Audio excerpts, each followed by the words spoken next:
So in just a second, I'm going to play you a clip of Police Chief Tim Gannon from Brooklyn Centre in Minnesota. And he is explaining, or trying to explain or excuse away, what happened to Daunte Wright last night, that tragic incident last night. And I want to see if you believe it. The officer, while struggling with Mr. Wright, shouts, "Taser, taser," several times.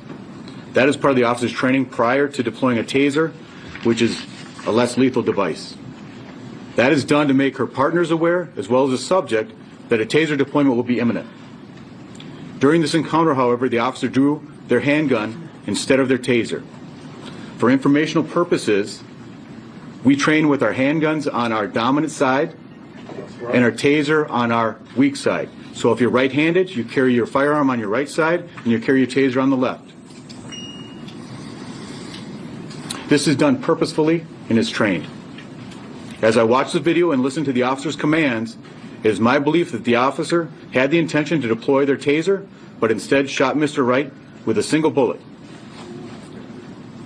This appears to me, from what I viewed and the officer's reaction and distress immediately after, that this was an accidental discharge that resulted in the tragic death of Mr. Wright. Look, I don't believe it. I don't believe it.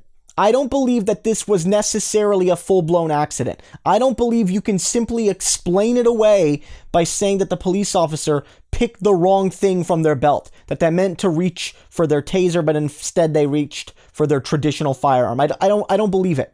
I don't believe it. And let's say that you do. Let's say even that you do.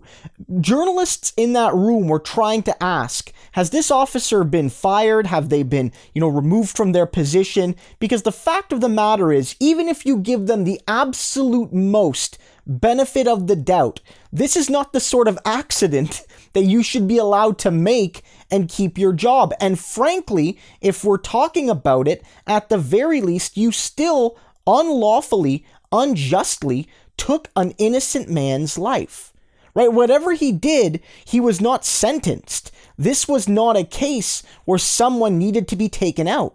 Like, this was not one of those moments.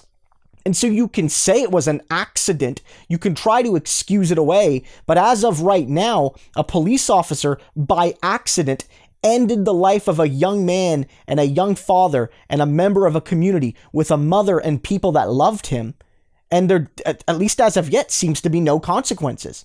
And the police chief is already sticking up for the officer, basically saying, without an investigation being conducted, being completed, being reviewed, just made an accident, and we're just going to sort of move by it. That seems to be what he's, I guess, at least implying.